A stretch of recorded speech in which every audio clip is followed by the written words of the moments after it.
اعوذ باللہ من الشیطان الرجیم بسم اللہ الرحمن الرحیم السلام علیکم ورحمۃ اللہ وبرکاتہ۔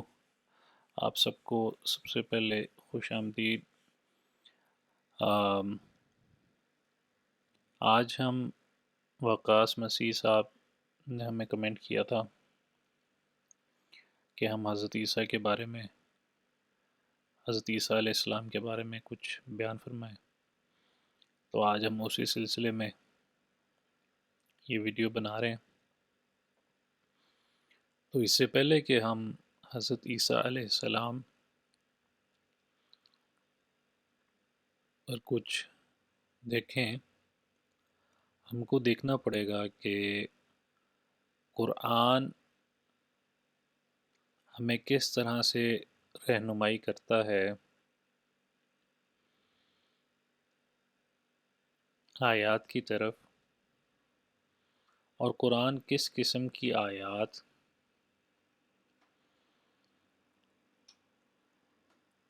میں تقسیم ہے، اور قرآن کو سمجھنے کے لیے کس قسم کا رویہ یا مائنڈ سیٹ چاہیے۔ کون سے لوگ ہیں جو کہ آیات کو غلط طریقے سے لے کے چلنے والے ہوں گے، اور ان آیات کو ہم کیسے سمجھ سکتے ہیں۔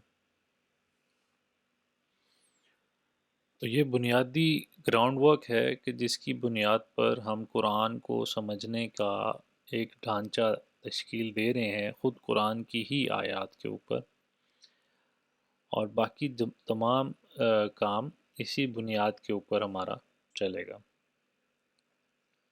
تو اس کے لیے سورہ آل عمران کی 7ویں آیت میں اللہ پاک فرماتے ہیں، هو الذی انزل علیک الکتاب منہ آیات محکمات۔ تو اٹ از ہی، وہی ہے جس نے نازل کیا تیری طرف کتاب کو جس میں ہیں آیات محکمات۔ ہن ام الکتاب، وہی ہے کتاب کی اساس، کتاب کی بنیاد، کتاب کی ماں۔ محکمات عربی میں مضبوط، بالکل نپی تلی، بالکل ٹھیک ٹھیک، پلان فکسڈ، یہ سارے جتنے بھی مطالب ہیں یہ محکمات کے ہیں۔ یعنی ایسی چیز جس میں آپ کوئی دو مطالب نہیں نکال سکیں، بلکہ ایک ہی مطلب اس کا نکلے گا، اور وہ بالکل ایگزیکٹ مطلب اس کا ہوگا۔ وہ آپ کی ام الکتاب ہے، آیات وہ قسم۔ اور دوسری قسم وَأُخَرُ متشابہات، اور دوسری جو قسم ہے وہ متشابہات کی ہے۔ متشابہات کا مطلب یہ نہیں کہ شبہ والی، ڈاؤٹ فل، نہیں، یہ غلط ترجمہ ہے۔ متشابہات جس میں تشبیہ، یعنی جس میں ایک کی دوسرے سے مثال، یعنی ایسی چیز جو ایگزیکٹ نہ ہو بلکہ اس کے کئی مطلب یا مطالب نکالے جا سکتے ہوں یا نکلتے ہوں، اور اس میں کوئی چیز سمجھانے کے لیے کسی دوسری چیز کو استعارے کے طور پہ استعمال کیا گیا ہو، تو اس کو ہم متشابہات کہتے ہیں، کہ جس میں کوئی اگزامپل دی گئی ہو، یا جس میں کوئی ایسی چیز ہے جو کہ 2 یا 3 یا 4 اس کی شیڈز یا لیئرز وہ بتا رہی ہو کسی چیز کے۔ تو یہ 2 قسم کی آیات قرآن میں موجود ہیں جن سے مل کے قرآن بنتا ہے۔ فَأَمَّا الَّذِينَ فِي قُلُوبِهِمْ زَيْغٌ، تو جن کے دلوں میں پہلے سے ہی زیغن ہو، یعنی ٹیڑھ، ڈیویشن، وہ کیا کریں گے؟ فَيَتَّبِعُونَ، وہ چلیں گے پیچھے ما تشابہ من ہو، اس چیز کے پیچھے چلیں گے جو کہ انسپیسیفائڈ، تشبیہ والی چیز، اگزامپل جس میں کوئی چیز دی گئی ہو اس کو فالو کریں گے۔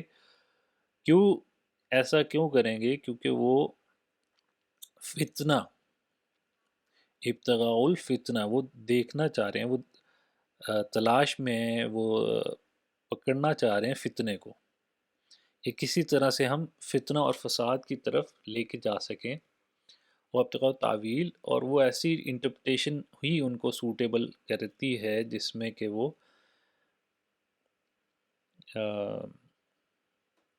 فتنے کو ہوا جس سے مل سکے۔ وما یعلم تعویلہ الا اللہ۔ اب یہاں پہ اللہ پاک نے بالکل کلیئر کٹ بتا دیا ہے کہ کوئی بھی تعویل اللہ کے علاوہ نہیں جانتا۔ جو تعویل بھی آپ نکالیں گے، جو تعویل بھی نکلے گی، وما یعلم تعویل، اگر ہم دیکھیں کوئی بھی تعویل، اس کی تعویلہ، کس کی تعویل؟ وہ تعویل ہوگی متشابہات، کوئی بھی متشابہات کی جو تعویل ہے وہ اللہ کے علاوہ نہیں جانتا۔ اب اس کا مطلب یہ ہے کہ جو ٹرو انٹرپریٹیشن ہے، جو صحیح تعویل ہے، جو کہ صحیح مطلب ہے اس کے کسی بھی آیات کے، وہ سوائے اللہ کے کوئی نہیں جانتا۔ ہم کوشش کر سکتے ہیں جاننے کی، کیسے؟ وَالرَّاسِخُونَ فِي الْعِلْمِ يَقُولُونَ آمَنَّا بِهِ، سنگولر، ایک، ہم ایمان لاتے ہیں کس پہ؟ متشابہات، تعویلہ متشابہات۔ تو ایمان جو ہے وہ کیسا ایمان ہے؟ یہ بغیر سوچے سمجھے والا نہیں ہے، سمجھ کے ساتھ، سوچ اور سمجھ کے ساتھ ایمان لے کے آتے ہیں۔ کیوں؟ کیونکہ وہ راسخون ہے۔ راسخون کا مطلب وہ ہوتا ہے کہ جو راسخ ہو جائے، یعنی کہ جو کہ مطلب اس کے کمپلیٹلی ایٹ ہوم، بالکل اس کا ماسٹر ہو چکا ہوا ہے علم کا۔ تو جو ماسٹرز ہیں علم کے، وہ کہتے ہیں کہ ہم متشابہات پہ ایمان لے کے آتے ہیں۔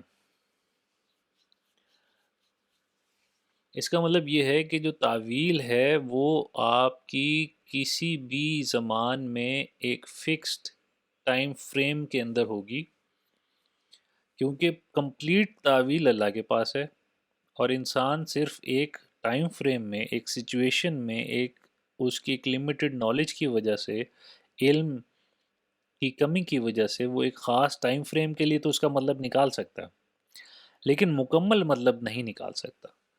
کوئی یہ نہیں کہہ سکتا کہ یہی اس کا مطلب ہے اور اس کے علاوہ کوئی نہیں۔ وہ اس کا دعویٰ صرف اللہ پاک کی ذات کر سکتی ہے۔ انسان یہ کہہ سکتا ہے کہ اس موجودہ حالات میں مجھے اس آیت کا یہ مطلب یا یہ مطالب نظر آ رہے ہیں، تو اس لیے جب بھی آپ کوئی قرآن کی طرف دیکھیں اور اس میں تعویل ہو، کسی ترجمے کے اندر کوئی ایسی چیز دی گئی ہو جو کہ ایکسپلین کر رہی ہے، تو یہ یاد رکھیں کہ وہ ہمیشہ ایکسپائری ڈیٹ کے ساتھ آئے گی۔ وہ ایکسپائر کر رہی ہے ایک خاص ٹائم تک۔ کیوں؟ کیونکہ اس انسان جس نے وہ تعویل کی ہے اس کی اپنی ایکسپائری ہے۔ تو علم، ہر علم ایک ایکسپائری ڈیٹ کے ساتھ آتا ہے، سوائے وہ علم جو اللہ کا علم ہو۔ تو صرف اللہ ہی جان سکتے ہیں کہ ہر آیت جو کہ متشابہات میں سے ہے اس کے کتنے مطالب ہیں، 100 ہیں، 200 ہیں، 300 ہیں، ٹوٹل کتنے ہیں۔ انسان ایک دو تک تو شاید پہنچ جائے، لیکن مکمل علم جو ہے وہ سوائے اللہ کے کسی کے پاس نہیں ہے۔ اور جو اولی الالباب ہیں، یہ ان کے لیے ہے کہ جو اس قرآن سے ذکر صرف وہی حاصل کر سکتے ہیں جو اولی الالباب ہیں۔ اولی الالباب کیا ہوتے ہیں؟ کہ جو سمع، بصر اور فواد کو استعمال کرتے ہوئے اپنی فیکلٹی آف ریزننگ کو استعمال کرتے ہوئے غور و فکر کرتے ہیں۔ ابھی دیکھیے، ان فی خلق السماوات والارض واختلاف اللیل والنہار لآیات لأولی الالباب، کہ جو انسان زمین و آسمان کی خلقت، تخلیق پر غور کرتا ہے اور دن اور رات کے آنے جانے پر غور کرتا ہے، تو وہ فزکس، کیمسٹری، بایولوجی، میتھس ان کے بغیر ممکن نہیں ہے، کیونکہ اگر بایو نہیں ہوگی تو آپ زمین کو کیسے اسٹڈی کریں گے؟ جتنی بھی زمین پہ چیزیں ہیں ان کی آپ کے آرکیولوجی نہیں ہوگی، آپ زمین کو کھودیں گے کیسے؟ آپ دیکھیں گے کیسے کہ زمین کی سوائل کیسی ہے؟ تو یہ جتنے بھی نیچرل سائنسز ہیں، جو بھی ان میں سوچتے ہیں، جو کہ اس کا تجربہ رکھتے ہیں، وہ آیات ہیں ان کے لیے تخلیق کائنات میں، اور وہی افراد اولی الالباب کہلائیں گے کہ جو غور کرتے ہیں زمین و آسمان کی تخلیق میں۔ اور ایک اور جگہ پہ دیکھیے، کتاب انزلناہ الیک مبارک لیدبروا آیاتہ ولیتذکر اولو الالباب۔ تو یہ کتاب جو نازل کی گئی ہے،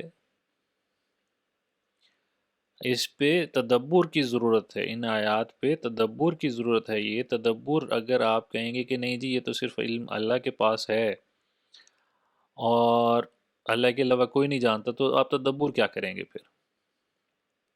تو تدبر کی ضرورت ہے تاکہ آپ اپنے ٹائم فریم کے اعتبار سے، آیات کی تعویلات کے اعتبار سے آپ دیکھ سکیں کہ کون سی آیت ہے جو کہ آپ اس کی انٹرپریٹیشن کر سکتے ہیں، اور اس میں سے صرف اولی الالباب ہی ہوں گے کامیاب جو کہ ایکسٹریکٹ کر سکیں گے، اس میں سے نکال سکیں گے آیات کو تدبر والی۔ تو یہ ہماری بنیادی بیسس بنی کہ قرآن کی آیات محکمات اور متشابہات آپ کے لیے فتنے کے باعث مت بنیں، اور نہ ہی آپ اس سے کوئی ایسی انٹرپریٹیشن نکالیں کہ جو فتنے اور فساد کی طرف لے کے جائیں، بلکہ ایسے علم کے ساتھ آئیں کہ جس سے آپ کی نیچرل سائنسز، آپ کی لاجک، آپ کی وہ فیکلٹی آف مائنڈ جو ہے وہ آپ کا انٹیکٹ ہو، اور اس کے لیے آپ زمین و آسمان، آپ ہر چیز کے اوپر غور کرنے کے لیے آپ تیار رہیں۔ تو اس کے بعد ہم دیکھتے ہیں آگے سورہ البقرہ، اور اس میں اللہ پاک کیا فرما رہے ہیں۔ الف لام میم سے شروع ہوتی ہے، اور یہ دیکھیے کون لوگ ہیں جو کہ ایمان لاتے ہیں۔ الذین یؤمنون، کون ہے جو کہ ہدایت پہ ہیں؟ اس کتاب میں سے ہدایت کون نکال سکتا ہے؟ ذالک الکتاب لا ریب فیہ ھدی للمتقین، اس میں ہدایت ہے متقیوں کے لیے۔ کون ہوتا ہے متقی؟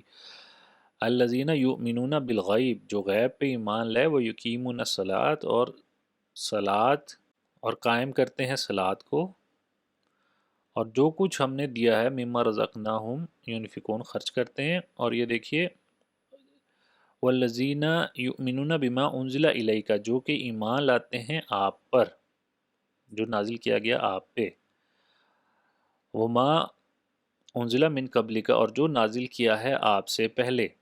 اب یہ جو ایمان ہے، یہ ایمان، یہی ایمان یہاں ہے، اور یہی سیم ایمان کی شرط یہاں ہے۔ آپ قرآن کو ایمان کے لیے، ہم تو یہ کہتے ہیں کہ جی ہم قرآن پہ ایمان لاتے ہیں، ہم اس کو سمجھتے ہیں، تو ٹھیک ہے، لیکن جب ہم کہتے ہیں کہ یہی ایمان یہاں پہ بھی چاہیے، قبلک، تیرے سے پہلے، تو وہاں پہ ہمارے پاؤں جو ہیں وہ ڈگمگا جاتے ہیں، اور ہم کہتے ہیں کہ نہیں، وہ ایمان صرف زبانی ایمان کافی ہے کہ ہاں آپ سے پہلے بھی نازل کی ہیں، ان کو پڑھنے کی ضرورت نہیں ہے، صرف آپ کا قرآن کو پڑھ لینا کافی ہے۔ لیکن یہاں پہ ہم دیکھیں تو اللہ پاک نے دو ایمان جو بالکل ایک جیسے ایمان یہاں پہ ہمیں بتائے ہیں، وہ کیا ہیں کہ جو تیرے پہ اور جو تیرے سے پہلے نازل ہوا اس پہ وہی ایمان چاہیے۔ تو وہ ایمان آپ کیسے کہیں گے اگر آپ کہیں گے کہ جی انہوں نے مطلب بدل دیا اور اب وہ پڑھنے کی ضرورت نہیں ہے؟ اب یہ دیکھیے قرآن خود کہہ رہا ہے کہ وہ پڑھو جا کے، کیسے؟ وَلَقَدْ كَتَبْنَا فِي الزَّبُورِ، اب زبور آ گیا اور اللہ پاک نے کہا کہ ہم نے لکھ دیا ہے زبور میں، من بعد ذکری، ذکر اللہ کے ذکر کے بعد، ان الارض، بلا شبہ جو زمین ہے، یارثوہا، وراثت، انہیریٹڈ، عبادی میرے بندے، کون؟ صالحون۔ اب اگر مجھے یہ بتائیں کہ اللہ پاک زبور میں یہ لکھ رہے ہیں، تو زبور والوں کے لیے کتنی آسان ہوگی یہ بات کہ وہ اپنی زبور میں سے یہ آیت ہٹا دیں، تو ہمارا قرآن جو ہے وہ نعوذ باللہ جھوٹا ثابت ہو جائے گا کہ دیکھیں جی آپ کے قرآن میں لکھا ہوا ہے کہ زبور میں یہ چیز ہے، جبکہ ہم نے اپنی ابھی زبور میں ایسی کوئی آیت نہیں پاتے۔ تو اگر واقعی وہ اتنے ہی یعنی تحریفات کرنے والے ہیں اور اتنے ہی اللہ کے کلام کو بدلنے والے ہیں، تو ان کے لیے تو بہت آسان ہو اللہ کے کلام کو جھٹلانا۔ تو اس لیے ہمیں جاننا پڑے گا اور دیکھنا پڑے گا کہ زبور میں کیا ہے، تو اس کے لیے یہ حوالہ دیکھتے ہیں، اور یہ میتھیو کی 5:5، اور یہ دیکھیے blessed are the meek for they shall inherit the earth, blessed are the gentile for they shall inherit the earth۔ اور گریک کے اندر اگر آپ یہ لفظ دیکھیں تو یہ لفظ اصل میں پراؤس، صالحین کا جو ہم عربک میں صالحین لکھا ہے اس کو پراؤس کہتے ہیں گریک میں۔ اور اگر پراؤس کی اگر آپ ڈیفینیشن دیکھیں جا کے تو کون ہے پراؤس؟ پراؤس ایک Greek word was use to define a horse train to for battle, یعنی ایسا گھوڑا جو کہ جنگ کے لیے تیار کیا جائے اسے پراؤس کہتے ہیں، جسے عربی میں اللہ پاک نے ہمیں صالح کہا ہے۔ تو صالح کی ڈیفینیشن آپ کو زبور میں جا کے دیکھنی پڑے گی، نہ کہ آپ کو قرآن میں۔ کیوں؟ کیونکہ قرآن خود کہہ رہا ہے کہ زبور میں لکھ دیا ہم نے صالح۔ تو دیکھیے وائلڈ سٹیلینز، جنگلی گھوڑے، were brought down from the mountains, پہاڑوں میں سے اتارا جاتا تھا یا انہیں لایا جاتا تھا، اینڈ بروکن فار رائڈنگ، اور ان کی تربیت کی جاتی تھی تاکہ ان پہ سواری کی جا سکے۔ سم ور یوز ٹو پل ویگنس، کچھ گاڑیوں کو کھینچنے کے کام آتے تھے، سم ور ریسڈ، کچھ پہ دوڑیں لگائی جاتی تھیں، and the best were train for warfare, اور جو ان میں سے بہترین ہوتے تھے ان کو جنگ کے لیے تیار کیا جاتا تھا۔ دے ریٹینڈ دیئر فیئرس اسپرٹ، تو وہ اپنی جو ایک آزاد جو ان کی روح ہوتی تھی اس کو وہ قائم رکھتے تھے، کریج، حوصلے کو، اینڈ پاور، اور طاقت، but were discipline to respond to the slightest nudge or pressure of the rider's leg, لیکن اتنا ڈسپلن ان میں پیدا کر دیا جاتا تھا کہ وہ ہلکی سے ہلکی اپنی جو سوار کی اشارے تھے ان کو سمجھ لیتا تھا۔ They would gallop into battle at 35 miles per hour and come to sliding stop at a word۔ تو اتنی تیزی سے وہ حملہ آور ہوتے تھے اور ایک لفظ کے اوپر، ایک کمانڈ کے اوپر رک جاتے تھے، یعنی ان کی سپیڈ اور ان کی طاقت بالکل ان کے ماسٹر کی، ان کے جو رائڈر تھی، ان کے سوار کے ہاتھ میں ہوتی تھی۔ They were not frightened by arrows, spears or torches، وہ ڈرتے نہیں تھے تیروں سے، بھالوں سے یا روشنیوں سے۔ They were said to be meeked، اس صورتحال میں انہیں کہتے تھے کہ وہ میکڈ ہو گئے ہیں، یعنی کہ پراؤس بن گئے ہیں، یعنی کہ صالح بن گئے۔ To be meeked was to be taken from a state of wild rebellion and made completely loyal to and dependent upon one's master۔ میکڈ کا مطلب یہ ہے کہ ایک بالکل آزاد خیال، ایک بالکل جنگلی ذہن جو ہوتا ہے وہ بالکل لائل بن جائے، ڈپینڈنٹ بن جائے، اپنے آقا کی اوپر مکمل انحصار کرے۔ It is also be taken from an atmosphere of fearfulness and made unflinching in the presence of danger، یعنی کہ ایک ڈر کی صورتحال سے نکال کے ایک ایسی صورتحال میں لے جائے کہ جس میں خطرے کے باوجود اس کے اوپر کوئی فرق نہ پڑے۔ Some war horses drove from ravines into rivers in pursuit of their quarry۔ تو ان کے لیے کسی بھی خطرے میں کودنا کوئی مسئلہ نہیں ہوتا تھا. Some charged into the face of exploding cannons, as Lord Tennyson expressed in his poem, The Charge of Light Brigade. تو بموں کے پھٹنے کے باوجود ان کے سامنے کود پڑنا اور جنگ میں اتر جانا، اور اس کا ذکر وہ ایک بڑی مشہور پوئم میں بھی وہ کہہ رہے ہیں کہ ہوا ہوا ہے. These stallions became submissive but certainly not spineless. تو یہ ایسے جو جنگلی جو گھوڑے ہوتے تھے تیار سدھائے ہوئے، وہ اپنے مالک کی رضا کے آگے جھکنا جانتے تھے، لیکن اس کا مطلب یہ نہیں تھا کہ وہ ڈرپوک یا بالکل ہی زمین دراز ہو گئے تھے. یعنی ان میں حوصلہ نہیں تھا، بلکہ یہ the embodied power under control strength and forbearance. اس کا مطلب یہ ہے کہ وہ مکمل طاقت ہونے کے باوجود قابو میں رہیں، مکمل اسٹرینتھ اور مکمل برداشت. یعنی کہ ان کے پاس طاقت بھی ہر چیز ہے، لیکن وہ اپنے آقا کی رضا کے لیے کیا ہے کہ وہ اپنی ہر چیز کو قابو میں رکھ رہے ہیں اس وقت تک کے لیے جب تک کے لیے انہیں استعمال کے لیے ان کو حکم نہ دیا جاتا. تو یہ ہم نے دیکھا، یہ صالح عباد الصالحین کون ہے؟ اللہ کے بندے. یہ وہ اللہ کے بندے وہ ہیں جو کہ اللہ کے لیے جنگ کے لیے تیار ہوں، اور ایسے تیار ہوں کہ اپنے آقا کی رضا کے لیے کسی بھی حد تک جانے کے لیے تیار ہوں، لیکن ایسے منہ زور گھوڑے نہ ہوں، بلکہ ان کی ٹرینڈ ہارسز. تو یہ زبور میں اللہ پاک نے ہمیں بتایا، اور وہاں سے ہم نے یہ دیکھا کیوں. اور اللہ پاک نے یہ کہا یہاں سے ہمیں زبور کا، کہ اگر زبور نہ کہتے تو ہم کہتے کہ انزل من قبلک. اللہ پاک نے کہا ہے کہ پچھلے والی جو آیات ہیں، جو پچھلے والی جو کتابیں ہیں، اس پہ بھی ایمان آنا چاہیے. تو اور اس کا ثبوت یہ یہاں پہ کہہ دیا کہ زبور میں ہم نے کہہ دیا. تو آپ کو ڈیفینیشنز کے لیے قرآن سے باہر جانا پڑے گا، آپ کو دیکھنا پڑے گا کہ پہلے والی کتابوں میں کیا لکھا ہوا ہے، تاکہ آپ قرآن کو سمجھ سکیں، آیات کو سمجھ سکیں. تو یہ مت سمجھیں کہ قرآن کو سمجھنا ہے تو صرف قرآن سے ہی سمجھنا ہے. نہیں، ام الکتاب کے لیے آپ کو باہر جانے کی ضرورت نہیں ہے. ام الکتاب بالکل ٹھیک ہے، آپ اپنی بنیاد جو ہے وہ پہلے سیٹ کر لیں قرآن سے. لیکن جب متشابہات کی بات آئے گی، جب وہ چیزیں جو کہ ایگزامپلز ہیں، اس کے لیے آپ کو کائنات کے کونے کونے میں جانا پڑے گا. تو حضرت عیسیٰ کے معاملے میں بھی یہی ہے کہ ہمیں قرآن سے ایک بنیاد بنانی پڑے گی، لیکن اس کے باوجود ہمیں قرآن سے باہر دیکھنا پڑے گا تاکہ ہم مکمل تصویر جو ہے وہ سمجھ سکیں، اور اس کی بنیاد پہ ہم اپنی انڈرسٹینڈنگ یا اس کی سمجھ جو ہے وہ ہم بنا سکیں. تو آج میں یہیں پہ روکتا ہوں. تو انشاءاللہ العزیز اگلی قسط میں ہم تھوڑے سے بیک گراؤنڈ سے شروع کریں گے، تھوڑا سا دیکھیں گے ہسٹری کیا ہے. حضرت عیسیٰ چونکہ یہود پہ آئے تھے تو یہود کی تھوڑی سی ہسٹری دیکھیں گے، یہود میں کس کس نے کس طرح سے، یعنی کہ یہود کہاں پہ پہنچے، اور آج کے جو فلسطین اور اسرائیل کا جو معاملہ ہے اس پہ بھی ہم آنا پڑے گا.